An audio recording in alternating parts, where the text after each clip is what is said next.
America వాళ్ళు మనుషుల్ని చంద్రునిపైన దింపేటప్పటికి ఇండియాలో ఈ రాకెట్ లేదా శాటిలైట్ పార్ట్స్ అనేటివి ఎద్దుల బండి పైన తీసుకొని వెళ్ళేవాళ్ళం. ఇప్పుడు స్పేస్ డాకింగ్ టెక్నాలజీ అనేది అమెరికా, రష్యా, చైనా కంట్రీస్ దగ్గర మాత్రమే ఉంది.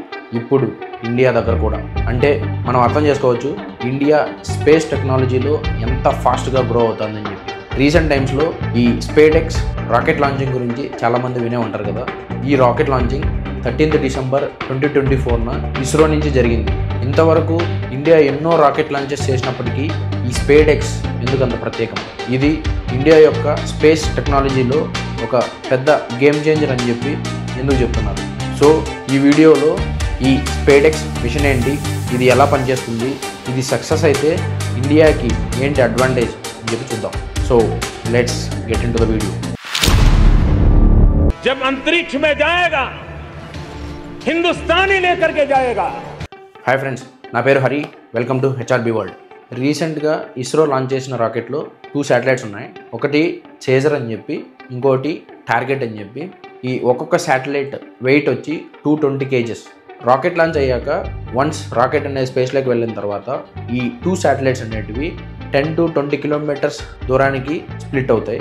ఇప్పుడు ఈ 2 శాటిలైట్స్ దగ్గర 28,800 km/h స్పీడ్తో ట్రావెల్ అవుతుంటాయి, లేదా 8 lakh cm/s స్పీడ్తో ట్రావెల్ అవుతుంటాయి. మీకు అర్థమవుతుంది కదా. ఇది మనం గన్లో నుంచి కాల్చిన ఒక బుల్లెట్ స్పీడ్ కన్నా 10 times ఫాస్టర్. ఇంత ఫాస్ట్గా ట్రావెల్ అవుతున్న ఈ 2 శాటిలైట్స్ని ఇస్రో ఏం చేయబోతుందో తెలుసా? ఇది ఊహించుకుంటుంటేనే మైండ్ బ్లాక్ అవుతుంది. ఇస్రో ఈ 2 శాటిలైట్స్ని హ్యాండ్షేక్ చేయబోతుంది. అంటే ఇంత స్పీడ్లో ఈ 2 శాటిలైట్స్ని కలపబోతోంది. సో ఇనిషియల్గా ఈ 2 శాటిలైట్స్ని దగ్గరకు వచ్చే విధంగా కమ్యూనికేట్ చేస్తారు.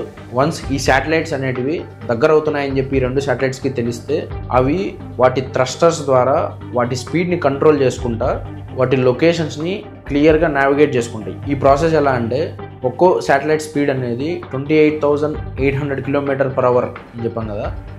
అంటే ఈ 2 శాటిలైట్స్ యొక్క రిలేటివ్ స్పీడ్ అనేది 0.036 km/h అయ్యేలాగా ఈ 2 శాటిలైట్స్ కమ్యూనికేట్ అయ్యి స్పీడ్ని మేనేజ్ చేసుకుంటాయి.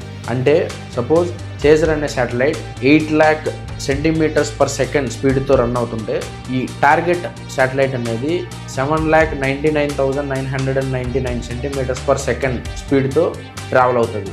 సో ఈ 2 శాటిలైట్స్ యొక్క రిలేటివ్ స్పీడ్ గ్యాప్ అనేది 1 cm/s అయ్యేలాగా ఈ శాటిలైట్స్ అనేటివి స్పీడ్ని కంట్రోల్ చేసుకుంటాయి. ఇంత హై స్పీడ్లో ట్రావెల్ అయ్యే శాటిలైట్స్ మధ్య లింకప్ అనేది ఒక చిన్నపాటి మిస్కాలిక్యులేషన్ జరిగినా కూడా ఇది స్పేస్ శాటిలైట్స్ యొక్క ఒక పెద్ద కొలిజన్ని క్రియేట్ చేస్తుంది. సో ఇక్కడ చేజర్ శాటిలైట్ అనేది టార్గెట్ శాటిలైట్ యొక్క కనెక్టింగ్ పాయింట్ని మిల్లీమీటర్ యాక్యురసీతో క్యాలిక్యులేట్ అయ్యి కనెక్ట్ అవ్వాల్సి ఉంటుంది. ఈ ప్రాసెస్నే డాకింగ్ అంటాం. ఈ డాకింగ్ ప్రాసెస్ అనేది ఎంత కాంప్లెక్స్, ఎంత కాస్ట్ ఎఫెక్టివో మీకు అర్థమవుతుంది కదా.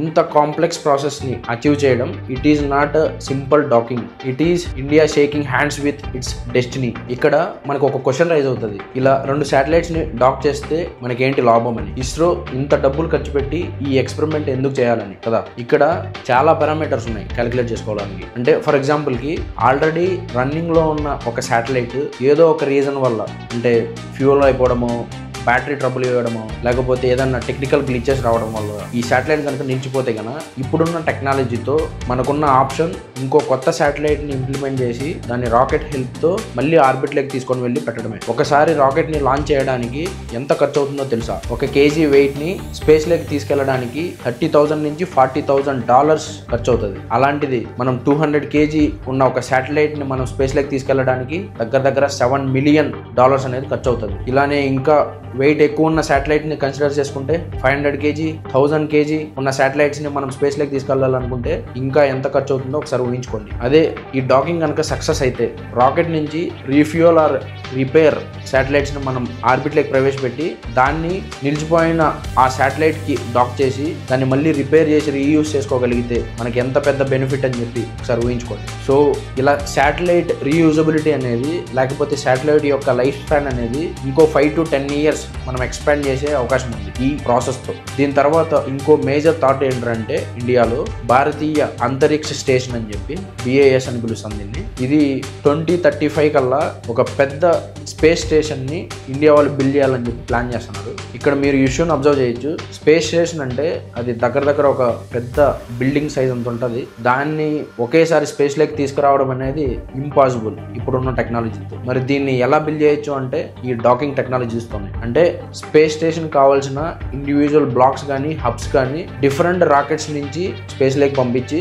అక్కడ వాటిని అసెంబుల్ చేసుకోవడం. ఆ ప్రాసెస్తోనే ఒక స్పేస్ స్టేషన్ అనేది బిల్డ్ అయ్యేకి ఛాన్సెస్ ఉన్నాయి. సో మీరు ఇక్కడ ఈ స్పేస్ టెక్నాలజీ యొక్క ఫ్యూచర్ని కూడా విజువలైజ్ చేసుకోవచ్చు. ఇప్పుడున్న ఈ శాటిలైట్స్ అనేటివి చిన్నపాటి బ్రిక్స్ అనుకుంటే కన్నా ఈ స్పేస్ స్టేషన్ అనేది ఒక వాల్ని డెవలప్ చేస్తాను అనుకుంటే కన్నా ఇంకా ఆలోచించండి. ఒక బిల్డింగ్ని స్పేస్లో మనం ఇంప్లిమెంట్ చేయగలిగితే అది ఇంకా స్పేస్ టెక్నాలజీ యొక్క రెవల్యూషన్ కిందకే వస్తుంది. సో ఈ స్పేస్ డాకింగ్ అనేది ఫ్యూచర్ స్పేస్ టెక్నాలజీ యొక్క కీ పాయింట్ లేదా సూపర్ పవర్ అని చెప్పి కూడా ఇక్కడ పిలుస్తాం. సో ఈ స్పేడెక్స్ రిలేటెడ్ డీటెయిల్స్ కనుక మీకు నచ్చినట్లయితే, ఇది ఇన్ఫర్మేటివ్ అనిపిస్తే please do like, share and subscribe. Thank you for watching. జై హింద్.